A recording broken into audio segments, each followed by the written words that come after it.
ये फ्रिक्शन का हमारा सेकेंड लेक्चर है बच्चों, और जो थ्योरी पार्ट था वो most of the theory part वो पिछले लेक्चर में हो गया था।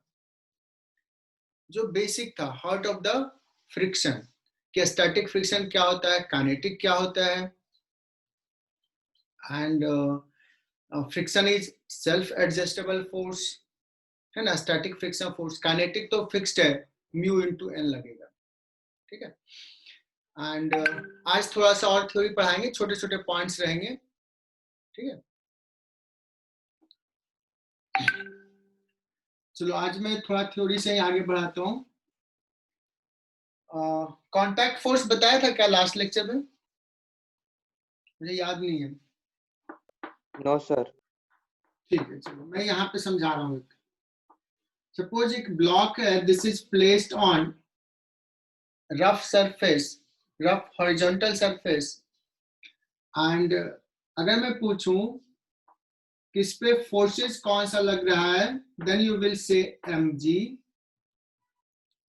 And a normal force n। यही दो फोर्स है। चलो जानवी आ गई है, मैंने लिखा ग्रुप पे कि एब्सेंट है। n,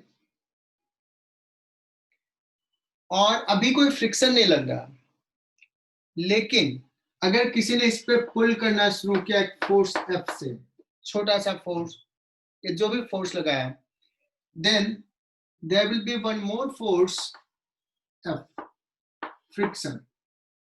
तो ये friction as well as normal क्यों लग रहा है? बिकॉज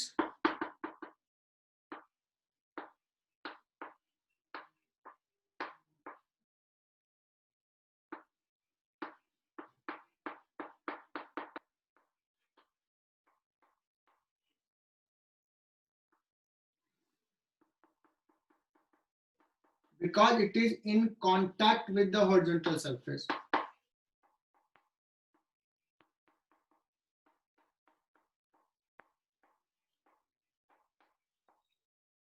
ये नॉर्मल और फ्रिक्शन फोर्स क्यों लग रहा है? कि क्योंकि कांटेक्ट में है। अगर कांटेक्ट में नहीं होता तो ना तो नॉर्मल लगता और ना ही फ्रिक्शन लगता। तो ये दोनों के रिजल्टेंट को हम बोल देते हैं कांटेक्ट फोर्स। जो नेट फोर्स लग रहा है because of the contact, that is called contact force. तो इसका रिजल्टेंट कैसा हो जाएगा? This is the resultant. ये एफसी अलग से नहीं लग रहा है, ये दोनों का रिजल्टेंट को दिखा रहा है। सो दिस इज कॉल्ड, सारे बच्चे लिखते जाओ साथ साथ,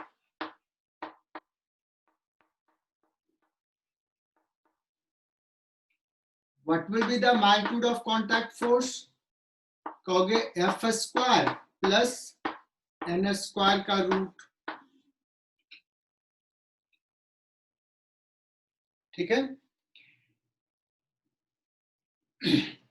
ठीक है ना। या मैं इसको ऐसे भी बोल सकता हूं, कांटेक्ट फोर्स का जो नॉर्मल कंपोनेंट है that is normal force, contact force का जो टेंजेंशियल कंपोनेंट है that is friction force. Clear?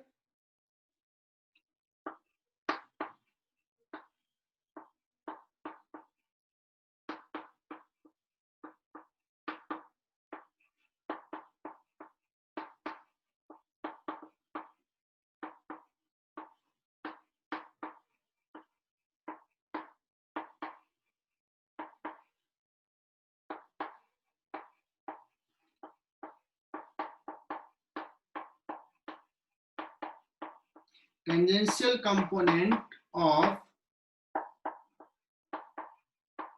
contact force is called friction force.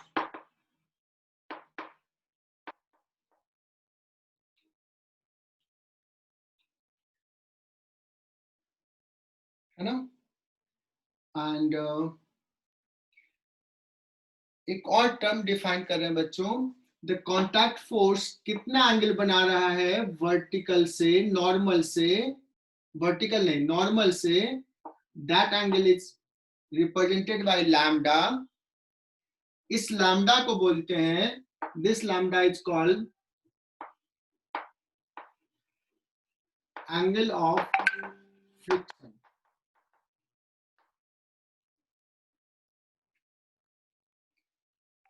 This lambda is called angle of friction. अगर लैम्डा जीरो है, lambda zero है, that means contact force भी इधर है, that means ये कंपोनेंट नहीं है। Angle of friction zero, that means friction नहीं है। अगर फ्रिक्शन का वैल्यू बढ़ाते जाओगे तो angle of contact, sorry, angle of friction जो होगा वो बढ़ते जाएगा, है ना। अगर मैं पूछूं what will be the maximum lambda, maximum क्या हो सकता है, या इन जनरल अगर मैं पूछूं अभी व्हाट इज tan लैम्डा, तो tan lambda will be, this is f, this is n, so f by n. As friction will increase, lambda will increase. lambda max कितना होगा जब फ्रिक्शन मैक्सिमम होगा? what is the maximum friction? mu into n divided by n. so हमने अभी क्या देख लिया, lambda max will be mu. ये सब कोई बहुत इंपॉर्टेंट थ्योरी नहीं है, बस फैक्ट है, ऐसे रिप्रेजेंट करते हैं, इसलिए इसको लिख लो, चलेगा। सो ये अभी हम लोगों ने लिख लिया ये पूरा। अगर हम एफसी की बात करें तो हमने कहा जितना ज्यादा फ्रिक्शन होगा एफसी उतना ज्यादा होगा। तो मैं एक स्टेटमेंट लिख रहा हूं, friction force, sorry, contact force minimum क्या होगा जब ये जीरो होगा? Contact force will be greater than और equal to n and less than equal to, maximum कब होगा FC? when f will be maximum which is mu n, तो mu square plus 1 का root into n। fc will be maximum when f will be maximum, maximum f कितना होगा? mu n, तो यहाँ पे लिख दिया, n कॉमन ले लिया। सो ये स्टेटमेंट सबको समझ में आ गया होगा।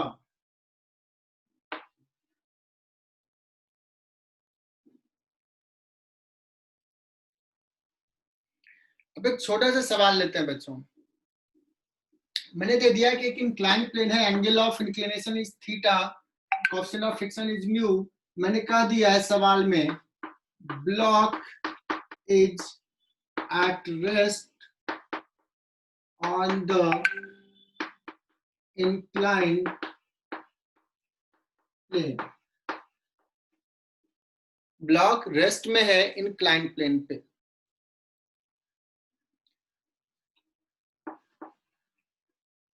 contact force by incline on the block B। देख रहे हैं, बड़ा अच्छा सा सवाल है, इसमें बहुत सारे बच्चे मिस्टेक्स करते हैं। Contact force on the block will be, options A दे रहा हूं, mg cos theta, b mg sin theta, c mg mu mg cos theta, d mg e none of the above।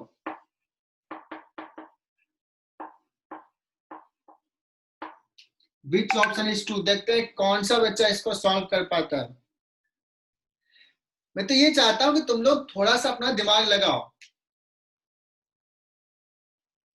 कुछ तो इंटरेक्ट, मतलब जब तक इन्वॉल्वमेंट नहीं होगा तब तक फिर मजा कैसे आएगा? गलत सही से फर्क नहीं पड़ता है, मुझे तो चाहिए कौन कौन इन्वॉल्व हो रहा है। देखो, हमने पूछा है, क्या पूछा है? कांटेक्ट फोर्स कितना है,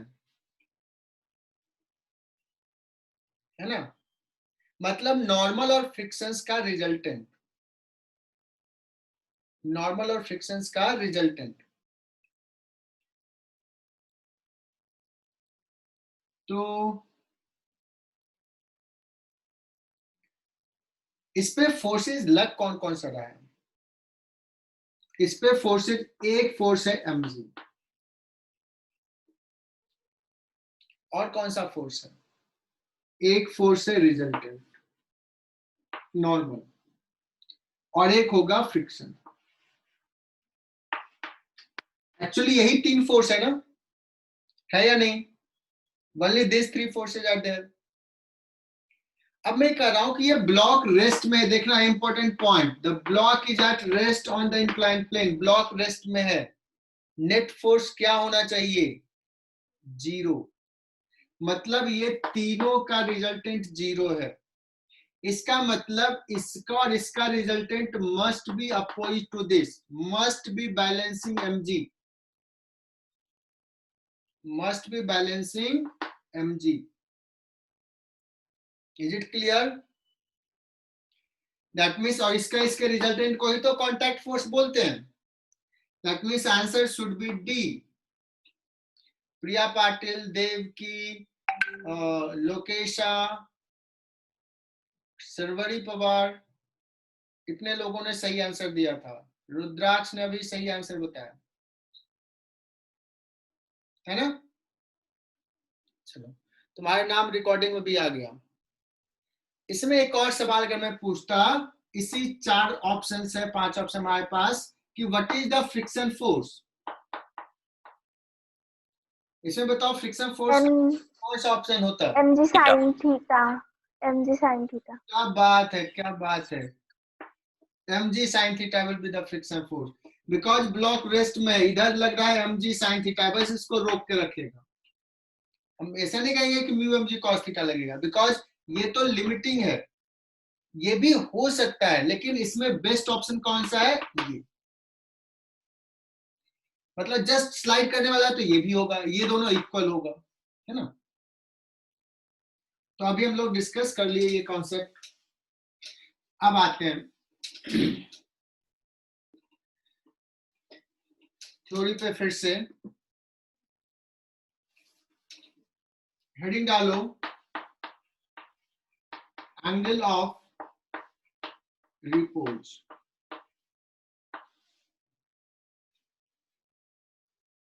एंगल ऑफ रिपोज।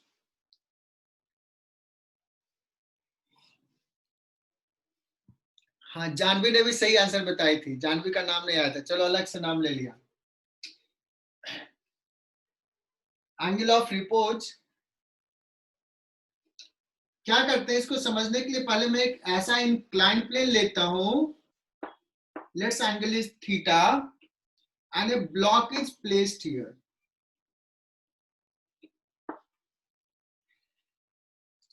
ऐसे इंक्लाइंड प्लेन है,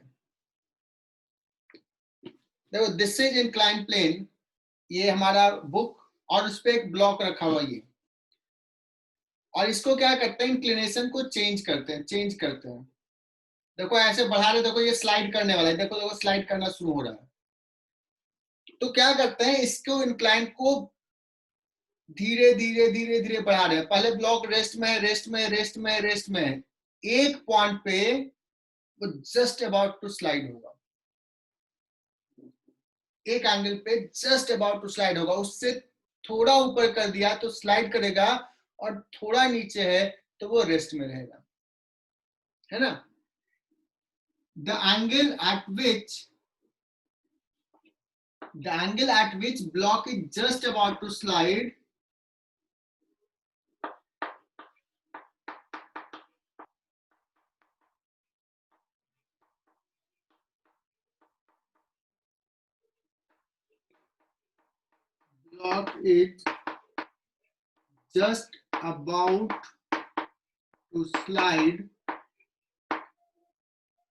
it's called angle of repose,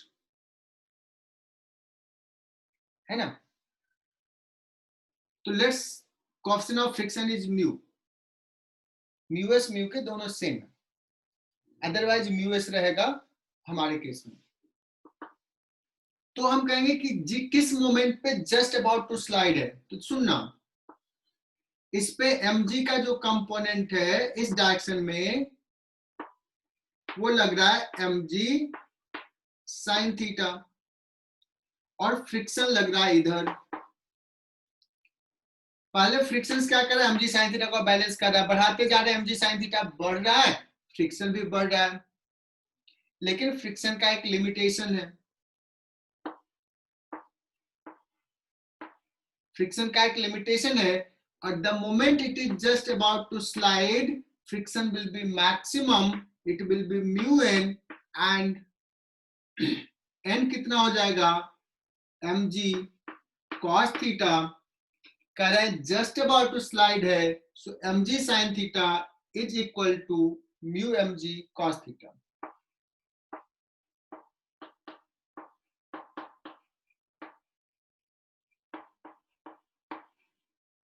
है ना।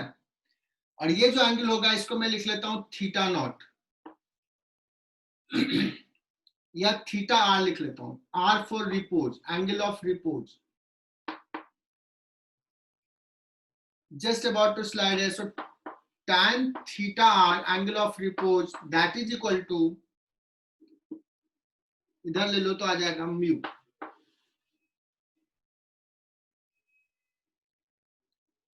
है ना। दैट मीन्स इसको ऐसे भी लिख सकते हैं, theta R is equal to, ऐसे लिखते हैं तुम लोग परेशान नहीं होना, tan इनवर्स म्यू। ओके। तो हर एक इंक्लाइन और ब्लॉक सिस्टम के लिए उसका एक एंगल ऑफ रिपोज होगा, और समझना इसका सिग्निफिकेंस, इसका सिग्निफिकेंस समझना। एंगल ऑफ रिपोज से अगर हमारा थीटा कम है, this is the angle theta, theta is less than theta R, तो ब्लॉक स्लाइड करेगा क्या, No. Will not slide. लेकिन अगर theta is greater than theta R, theta R से ज्यादा है, what will happen, block will slide, block will accelerate, mg sin theta बड़ा हो जाएगा फ्रिक्शन फोर्स से, और ब्लॉक को अगर रख के छोड़ दिया तो वो रेस्ट में नहीं रहेगा, वो स्लाइड करना शुरू करेगा। एम आई क्लियर बच्चों? क्या ये पूरा थ्योरी समझ में आया? अगर इंक्लिनेशन एंगल ऑफ रिपोज से ज्यादा है तो ब्लॉक को अगर छोड़ दिया तो वो रेस्ट में नहीं रहेगा, वो स्लाइड करके नीचे आएगा। लेकिन अगर इंक्लिनेशन थीटा आर से कम है तो ब्लॉक को अगर रख दिया वहां पे, छोड़ दिया, वहीं रेस्ट में रहेगा, मूव नहीं करेगा। और एंगल ऑफ रिपोज होगा कितना, tan theta R is equal to mu. क्या इतने थ्योरी में कोई डाउट? तनिष्का, अभी जो हमने दिया है बच्चों theta R tan inverse mu, इसमें म्यू एस और म्यू के सेम ले लिया है, लेकिन अगर दोनों अलग दिया हुआ है, दोनों अलग दिया हुआ है, तो हम कहेंगे tan theta is equal to mu s, tan theta R is equal to mu s, the moment just about to slide.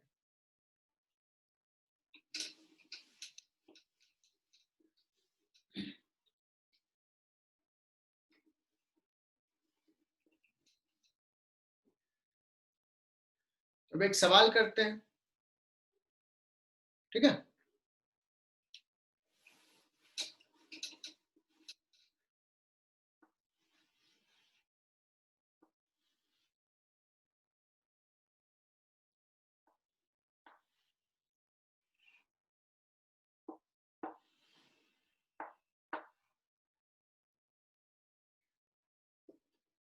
छोटा सा सवाल करते हैं, मास m, constant of friction is mu, this is theta, मैं बोल रहा हूं tan थीटा जो है वो ग्रेटर देन म्यू है।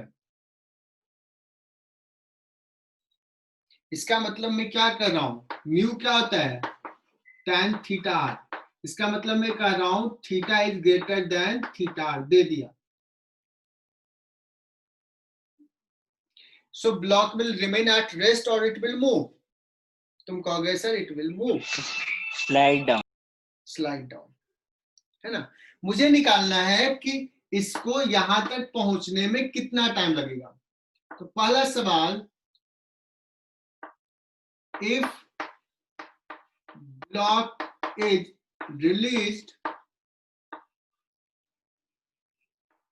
released from rest, then पहला question, find acceleration with which it will move down.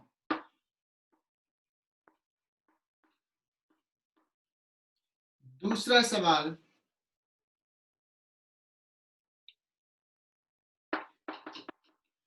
time taken to reach bottom of the incline. साथ साथ तुम लोग लिखते जाओ. और आवाज सही से पहुंच रही है, स्लो है, मैं थोड़ा लग रहा है धीरे बोल रहा हूं. Time taken to reach bottom of the incline. And तीसरा सवाल, with what velocity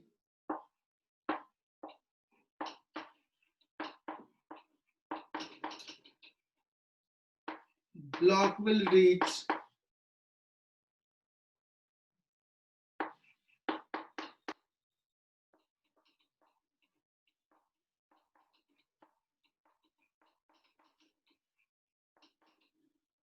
अगर यहां से छोड़ दिया तो कितने टाइम में यहां पहुंचेगा, किस वेलोसिटी से पहुंचेगा, है ना. ये सारी चीजें निकालनी है.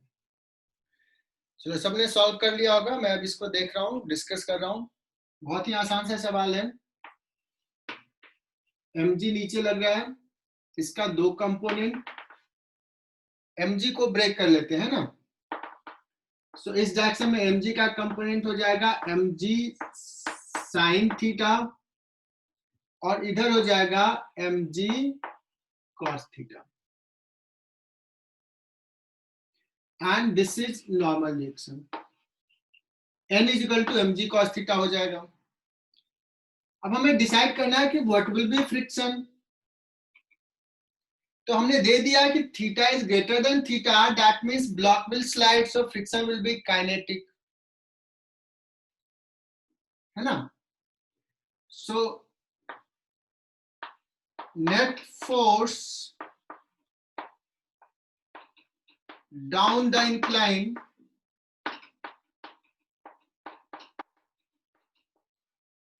कितना हो जाएगा, mg sine theta minus friction mu into n. mg common,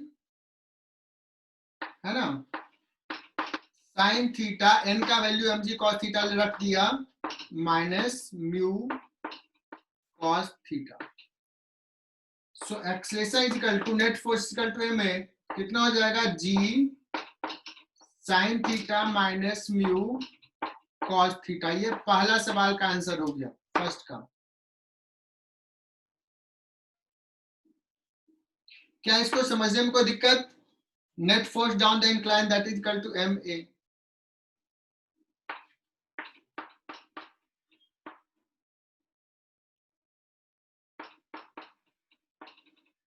A is equal to इतना आ जाएगा, दिस इज द एक्सेलरेशन. और जब ये निकल गया, प्रथमेश ने आंसर बता दिया था ऑलरेडी. तो दूसरा सवाल तो बहुत इजी है, time taken to reach the bottom. तो डिस्टेंस 20 सवाल के लिए s is equal to, u तो 0 है, half a t square. So t is equal to क्या हो जाएगा, 2s अपॉन a का रूट. s को l यहाँ पे दिया है, सो 2l.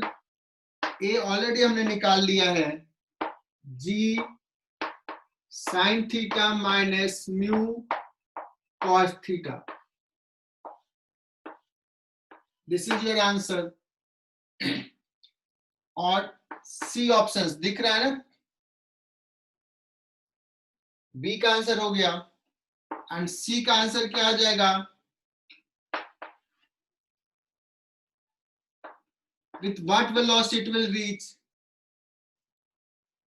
तो या तो टाइम से ये कर देंगे, v equal to u plus at, टाइम निकाल लिया, ए भी पता है तो एटी कर दोगे, या v square minus u square equal to 2s, तो v square equal to 2a l, है ना, s के जगह पे l, a पता है तो निकल जाएगा आंसर। तो ये सवाल कर लिया। अब एक और सवाल करते हैं, ऐसा है,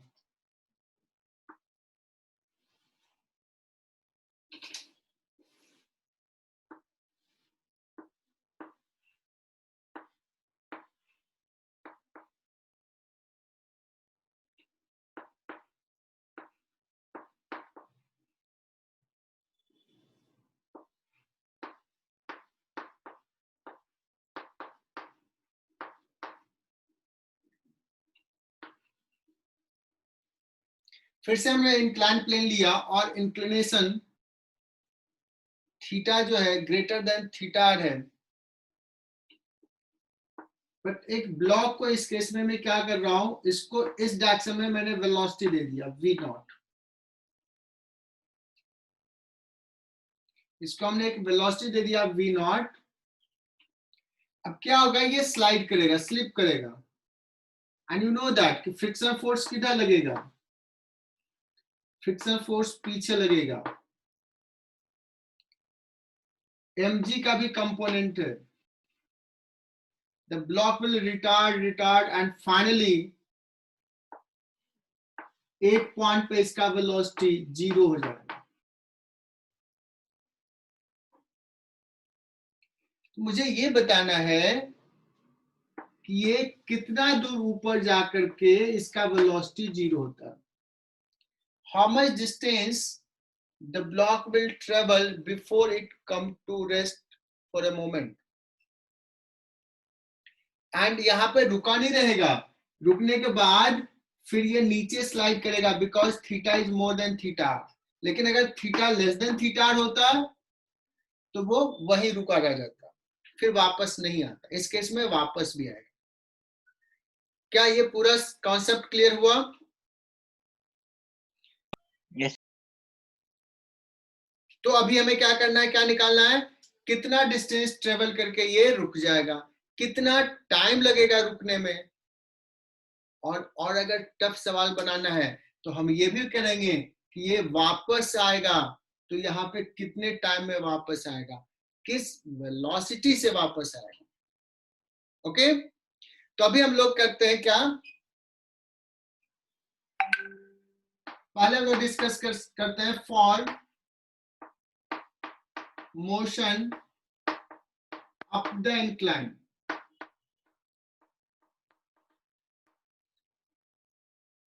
जब हम एसेंट का, जब ये ऊपर जा रहा है, going up, what will be acceleration,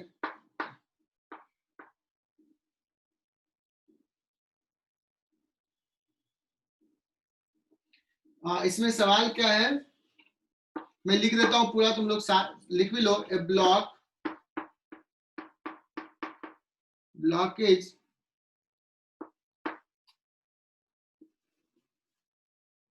is projected up along incline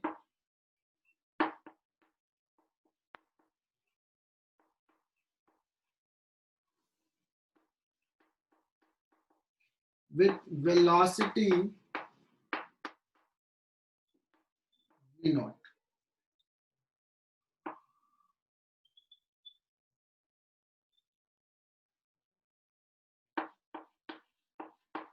Inclination of the incline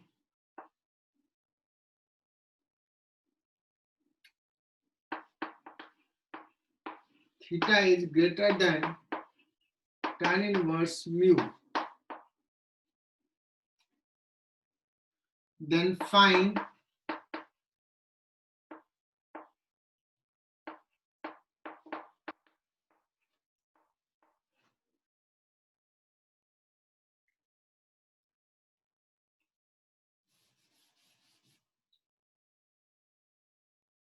then find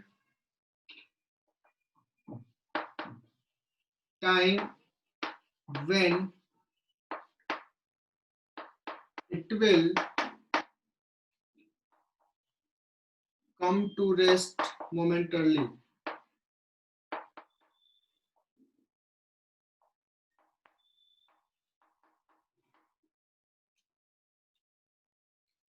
दूसरा, distance travel before it stop.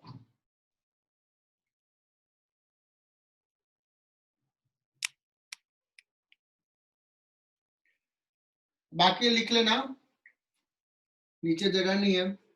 सबसे पहले एक्सेशन निकाल रहा हूं और मैं एक्सेशन लिख रहा हूं, देखते हैं कितने बच्चों को समझ में आ रहा है। मैं एक्सेशन लिख रहा हूं g sin थीटा, नीचे mg sin थीटा और फ्रिक्शन फोर्स भी नीचे है म्यू g cos थीटा, और ये एक्सेशन वेलोसिटी का अपोजिट है, सो माइनस साइन। इसमें किसी को दिक्कत आ रही है तो पूछ लो, मैं एक्सप्लेन करूंगा, नहीं आ रही तो मैं आगे बढ़ूंगा। मुझे लगता है कि इतना तो समझ में आ रहा होगा कि इस mg का दो कंपोनेंट mg cos थीटा और इधर mg sin theta, friction force भी इधर ही लगेगा, कितना लगेगा म्यू इंटू एन, दोनों फोर्स इधर, तो एक्सेलेरेशन में m से डिवाइड कर दिया, this is the acceleration, but velocity इधर है, एक्सेलेरेशन इधर है, तो मैंने माइनस साइन दे दिया, है ना। अब अगर मैं पूछ रहा हूं कि कितने टाइम बाद ये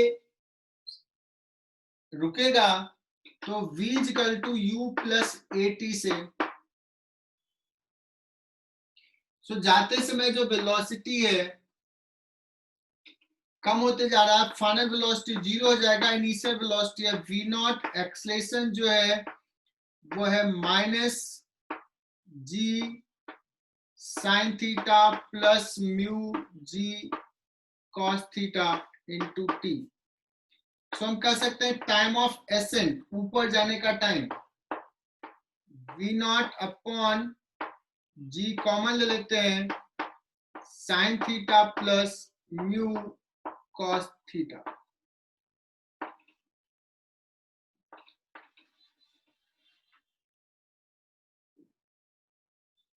है ना। अगर मैं पूछूं कि how much distance it travels before it come to rest momentarily, so s will be given by v naught square by 2a, 2 into v naught square is equal to 2as लगा रहा हूं, 2 into a इतना हो जाएगा g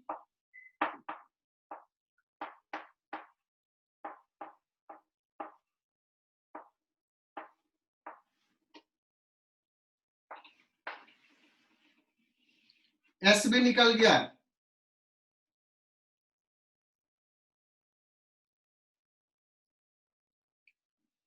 यहां तक सारे बच्चे लिख लें और डाउट आए तो मुझे पूछ लो अभी। अच्छा, नेक्स्ट सवाल अब लेता हूं मैं, for downward journey.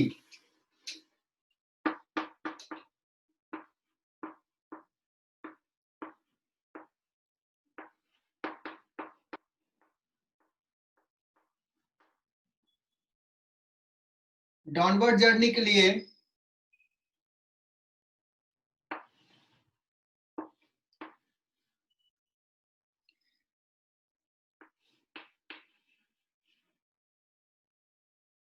mg sin theta, mg का कंपोनेंट इधर, and friction force will be in this direction, that will be mu into n, mu mg cos theta, because slide कर रहा है। So what is acceleration? Acceleration down the incline,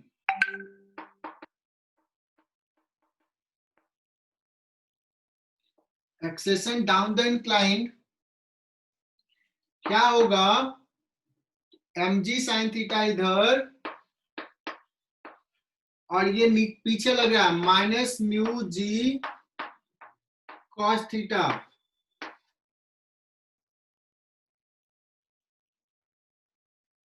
तो downward journey को अब हम अलग से डिस्कस करते हैं कि यहां से अब नीचे आ रहा है।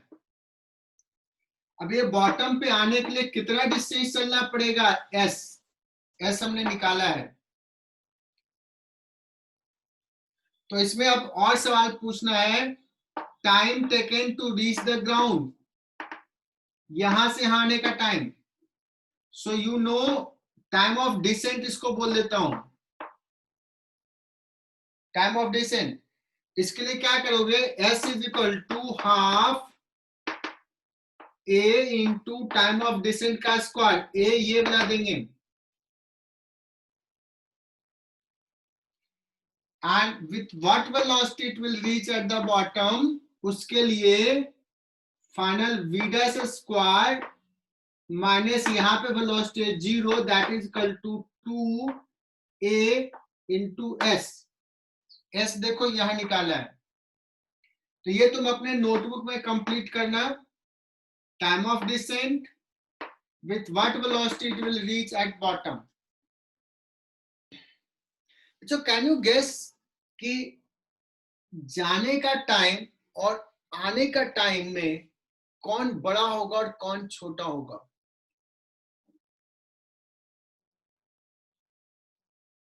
यहां से हमने थ्रो किया था, ये जब गया यहां से यहां जाने का टाइम हमने लिखा था टाइम ऑफ एसेंट, और यहां से यहां आने का टाइम लिखा टाइम ऑफ डिसेंट।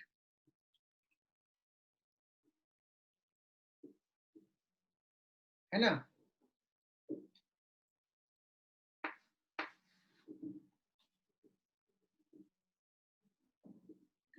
जाते समय रिटार्ड कर रहा है, आते समय एक्सलेट कर रहा है, मतलब वेलोसिटी बढ़ रहा है। लेकिन जो एक्सलेशन उसका मैग्नीट्यूड कम है, ये स्लो रेट से एक्सलेट कर रहा है और जाते समय फास्ट रेट से डिसलेट कर रहा था। तो अगर एक्सलेशन का मैग्नीट्यूड कम होगा तो टाइम ज्यादा लगेगा, बिकॉज दोनों में इसने डिस्टेंस सेम ट्रेवल किया है। और जब तुमने निकाला डेटा, अगर निकाल लोगे तो यू कैन सी दैट कि टाइम ऑफ डिसेंट ज्यादा होगा और टाइम ऑफ एसेंट कम होगा। ये जल्दी रुक जाएगा बिकॉज एक्सलेशन का मैग्नीट्यूड ज्यादा, वहां पे डिस्लेशन का मैग्नीट्यूड ज्यादा, यहाँ प्लस था। तो इस पे गौर करना जो हमने लिखा, दिस इज द रिजल्ट। और जब ये ऐसे जाकर के ऐसे वापस आएगा तो सर्टेनली वेलोसिटी v नॉट नहीं रहेगा, कम वेलोसिटी रहेगा उससे। ठीक है? अब एक सवाल लेते हैं। दो ब्लॉक ले लिया, M1 M2 इंक्लाइन प्लेन पे रख दिया, कोएफिशिएंट ऑफ फ्रिक्शन दोनों के लिए अलग है, μ1 and μ2, and it is given that μ1 is greater than μ2, μ1 बड़ा है। अब ये इंक्लिनेशन को 0 से बढ़ा रहे हैं। तो इन दैट केस कौन सा ब्लॉक पहले स्लाइड करना शुरू करेगा, या दोनों साथ में ही स्लाइड करना शुरू करेगा? अगर साथ में स्लाइड करना शुरू करेगा, then at what angle the block will just about to slide in terms of μ1 μ2 निकालना है ना। और अभी हमने केस लिया μ1 is greater than μ2, लेकिन अगर केस उल्टा होता, जैसे मैं एक डेटा के साथ लेके बताता हूं, ये 2 kg का ब्लॉक है, ये सपोज 1 kg का ब्लॉक है, यहाँ पे म्यू इक्वल टू दे दिया μ1 इक्वल टू 0.2, यहाँ पे दे दिया μ2 इक्वल टू 0.4, है ना। और इंक्लिनेशन बढ़ा रहे हैं, तो पहले कौन ब्लॉक स्लाइड करना शुरू करेगा?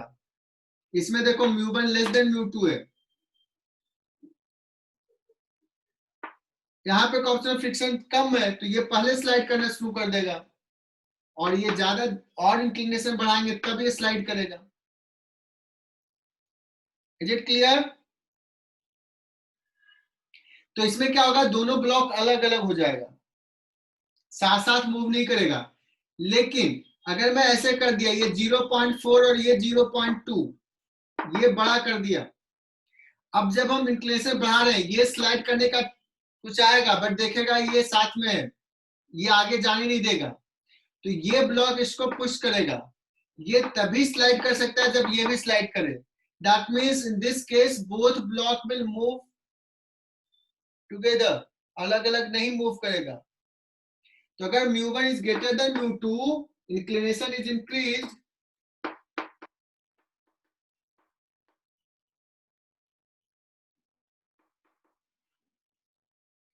then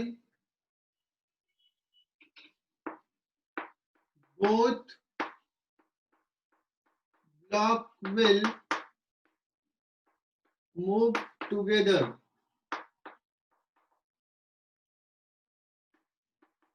Find theta for which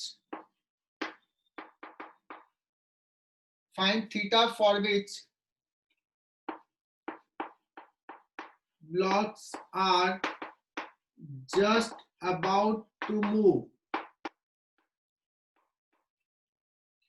तो मैं बोल देता हूं थीटा कितना होगा, देखते हैं कौन बताता है। tan इनवर्स μ1 होगा, एक ऑप्शन कि tan इनवर्स μ2 होगा, कि tan इनवर्स μ1 प्लस μ2 बाई 2 होगा, कि tan inverse μ1 m1 plus μ2 m2 divide by m1 plus m2। क्या होगा? Which option will be correct? This is A, this is B, this is C, this is D.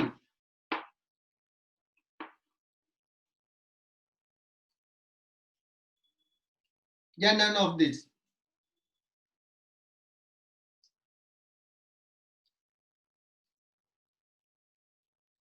किस angle पे ये just slide करने वाला रहेगा?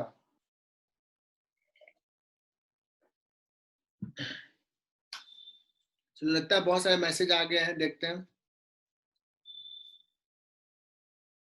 नहीं, अभी तो पुराना आंसर है। चलो देखते हैं कौन सा आंसर सही होगा।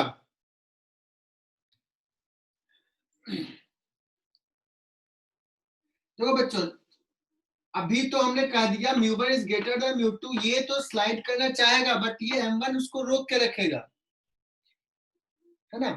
तो अभी ये पता है कि दोनों साथ साथ ही मूव करने वाला है, तो इन दोनों को ना मैं सिस्टम ले लेता हूं। दोनों को सिस्टम ले लिया। सिस्टम पे फोर्सेस कौन सा है? m1g, और कौन सा है? m2g। यहां पे फ्रिक्शन F1, यहां पे फ्रिक्शन F2।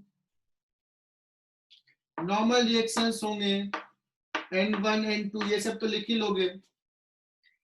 इस M1G और M2G का ये component down the incline, M1G sign theta plus M2G sine theta down the incline. Friction force इस पे F1 कितना लगेगा? जस्ट अबाउट टू स्लाइड है, तो फ्रिक्शन फोर्स बैलेंस कर रहा होगा। μ1 m1g cos theta plus μ2 m2g cos theta. ये इक्वल साइन क्यों दिया? क्योंकि हम वो सॉल्व कर रहे हैं कि वो एंगल पे जब ये blocks just about to slide है, एंड इन दोनों के बीच का नॉर्मल हमने नहीं लिया बिकॉज हम इसको सिस्टम ले रहे हैं। तो along the inclined सिस्टम पे यही फोर्स है, F1 F2 m1g sin theta m2g sin theta.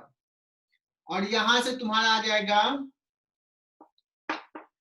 tan theta is equal to μ1 m1 plus μ2 m2 divide by m1 plus m2, and now you can see that which option is correct? So D is correct.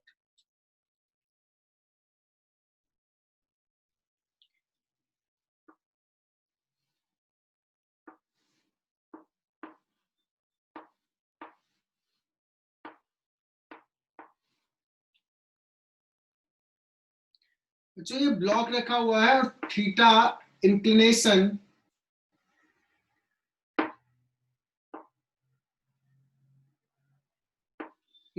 को हम क्या करते हैं, increase कर रहे हैं, theta 0 से बढ़ाते जा रहे हैं।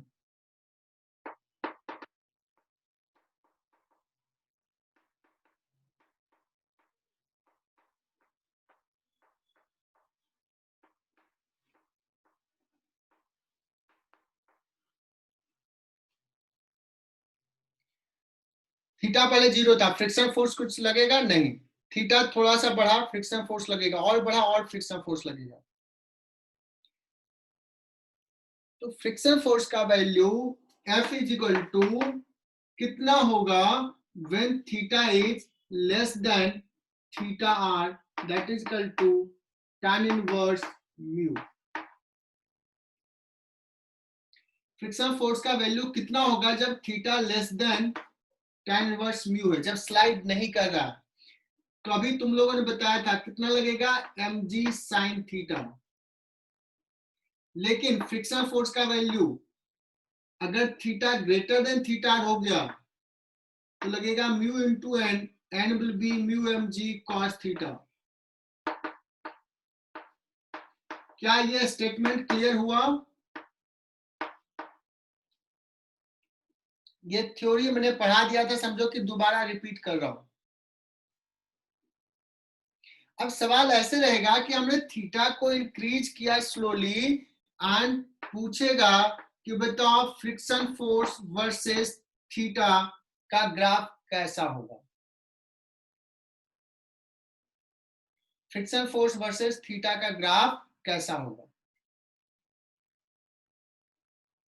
मतलब थीटा 0 है तो फ्रिक्शन फोर्स 0, थीटा कुछ यहाँ है तो कुछ फ्रिक्शन फोर्स होगा। तो ग्राफ के लिए देखो एक्सप्रेशन हमने लिख लिया है, F equal to mg sin theta है, मतलब ये sin थीटा वाला ग्राफ होगा। sin थीटा का ग्राफ कैसा होता है, ऐसा,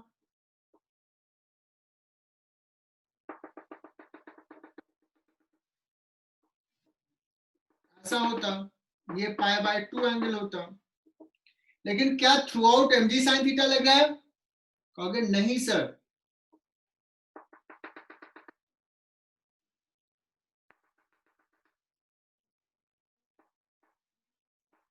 अगर mg sin थीटा का ग्राफ देते तो ऐसे दे रहा हूं, लेकिन यहां के बाद मैं डॉटेड दे रहा हूं, बिकॉज एक पॉइंट के बाद अब ये फंक्शन नहीं रहेगा, ये वाला रहेगा।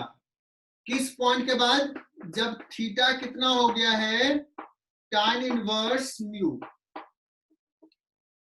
जब थीटा tan इनवर्स म्यू हो गया है इस केस में, अब इसके बाद फ्रिक्शन फोर्स इस फॉर्मूला से लिखा जाएगा, बिकॉज अब स्लाइडिंग हो रहा है। दैट मीन्स मुझे इसका ग्राफ देखना पड़ेगा, और tan इनवर्स थीटा से इससे लिखोगे इससे, ये दोनों इक्वल था।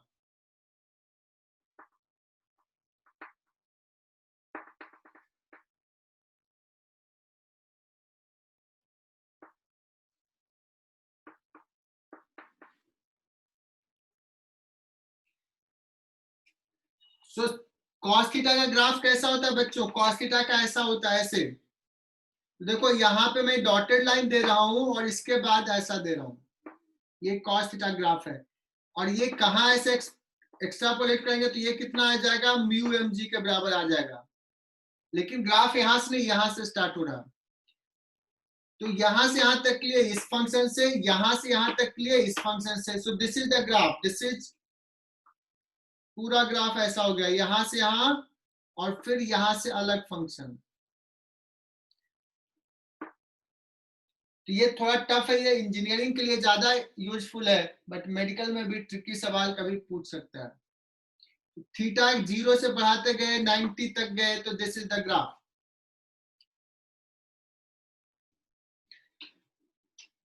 आज का लास्ट लेक्चर सवाल ले रहा हूं, देखो थ्योरी कुछ नहीं बचा हुआ है, थ्योरी बहुत थोड़ा सा है, जितना ज्यादा सम्स करोगे उतना अच्छा रहेगा।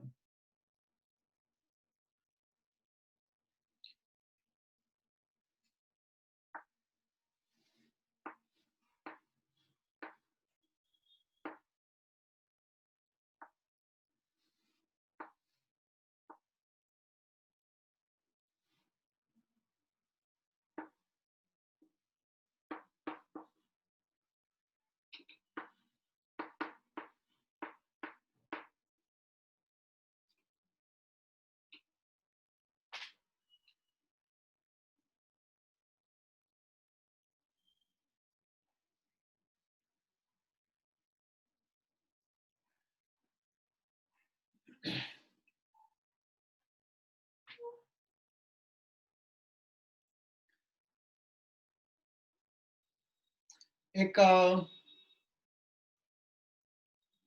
ब्लॉक है m इजकल टू लेट्स ले लिया 5 kg,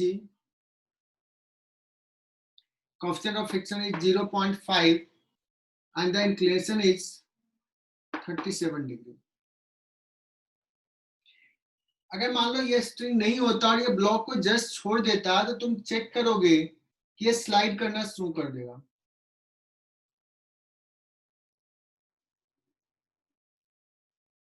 ठीक है,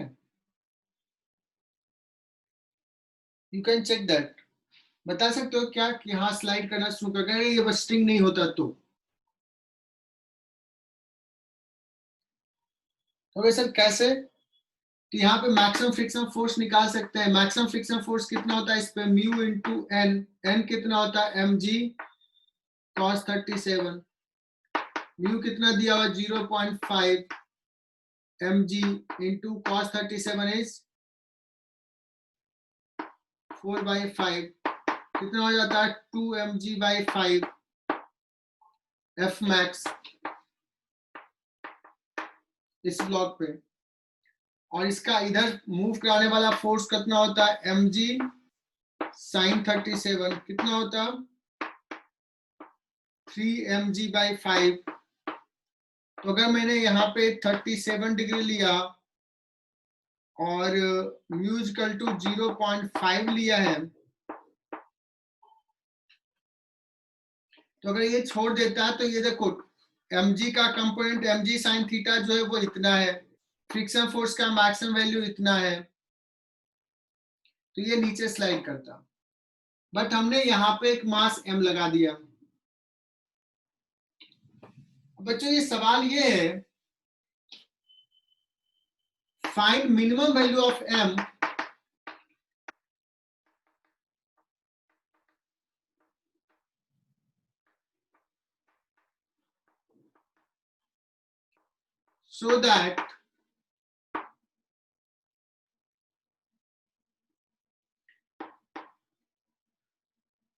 so that blocks will remain at rest। ये सवाल दे दिया।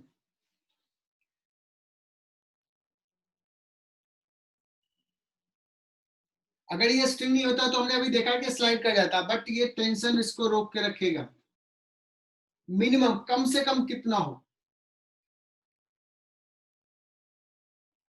अब बताना। इसमें सोचने वाली चीज है किसका टेंडेंसी तो इधर स्लाइड करने का mg sin थीटा इधर लग रहा है, फ्रिक्शन फोर्स लग रहा है f is equal to mu N लगा देते हैं, जस्ट अबाउट टू स्लाइड है और ये कम है इससे, इसलिए मुझे टेंशन की जरूरत पड़ेगा टी हेल्प करेगा। तो जब हम मिनिमम की बात करें तभी f is equal to mu N लगाएंगे, उससे कम हो जाएगा तो ये स्लाइड कर जाएगा। तो समझने वाली चीज यहाँ पे यही है f is equal to mu N क्यों लगाएं। फ्रिक्शन फोर्स तो 0 से म्यू एन के बीच में कुछ भी होता है, but we are solving for minimum m so that it will not slide, just about to slide। तो बच्चों हम क्या लिखेंगे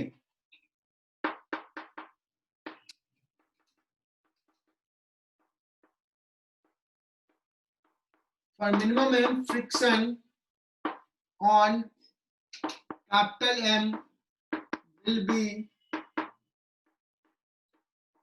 limiting मतलब maximum, so we will write capital mg sin theta down the incline for along the incline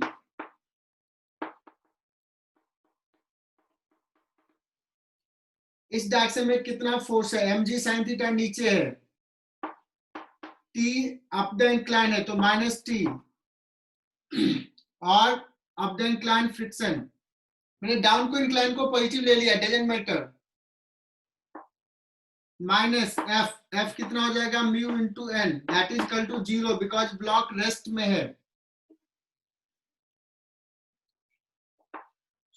M G sine theta minus T minus mu capital M G cos theta that is equal to 0. This is equation 1. अब इस block के लिए देखें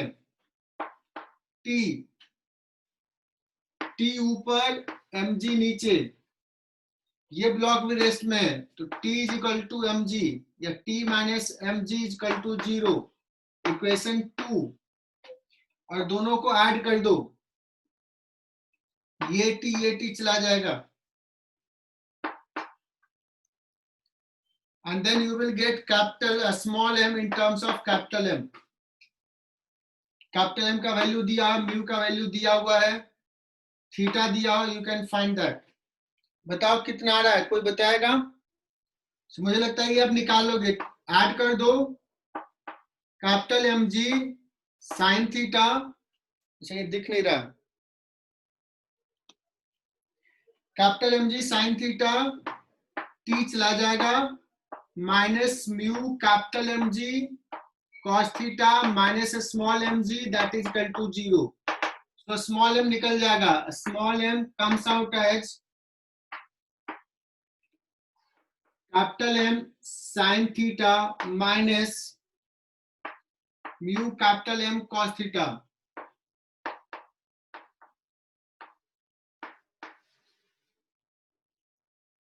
कुछ गड़बड़ नहीं किया ना?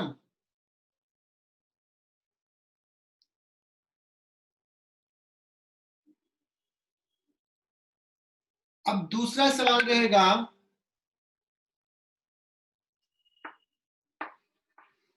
Find minimum value of a small m so that block will remain at rest। दूसरा सवाल मिनिमम के जगह पे find maximum value of m। Small m का वैल्यू बढ़ाते जाओ बढ़ाते जाओ बढ़ाते जाओ। अब इसका वैल्यू अगर बढ़ा रहे तो सी, अब इसका टेंडेंसी नीचे आने का होगा तो इसको ऊपर जाने का टेंडेंसी प्रोड्यूस करेगा। जैसे जैसे ये वैल्यू बढ़ रहा है टेंशन बढ़ रहा होगा, टेंशन बढ़ रहा होगा तो फ्रिक्शन फोर्स सेल्फ एडजस्टेबल है, कम हो रहा होगा। एक समय tension capital M G sine theta के बराबर हो गया तो फ्रिक्शन फोर्स 0 हो जाएगा। फ्रिक्शन तो अपने आप को एडजस्ट करता है, जितना जरूरत है उतना ही लगता है। लेकिन अगर tension capital M G sine theta से ज्यादा हो गया, अब इसको ऊपर जाने का टेंडेंसी है तो फ्रिक्शन फोर्स कहेगा नहीं जाओ, तो फ्रिक्शन इधर लगना शुरू हो जाएगा।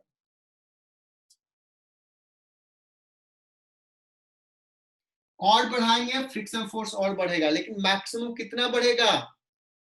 म्यू एन तक। तो m का मैक्सिमम वैल्यू जो हो जाएगा, maximum value of m small m, तो अब फ्रिक्शन का जो डायरेक्शन पिछले सवाल में ऊपर था इस सवाल में नीचे हो जाएगा and answer will be directly मैं लिख रहा हूं capital M sine theta plus mu capital M cos theta, ये आ जाएगा और ये है मिनिमम। इसको अच्छे से नोट डाउन कर लो। आज का क्लास यहीं तक और मैं अभी लेक्चर्स अपलोड कर दूंगा, देख लेना।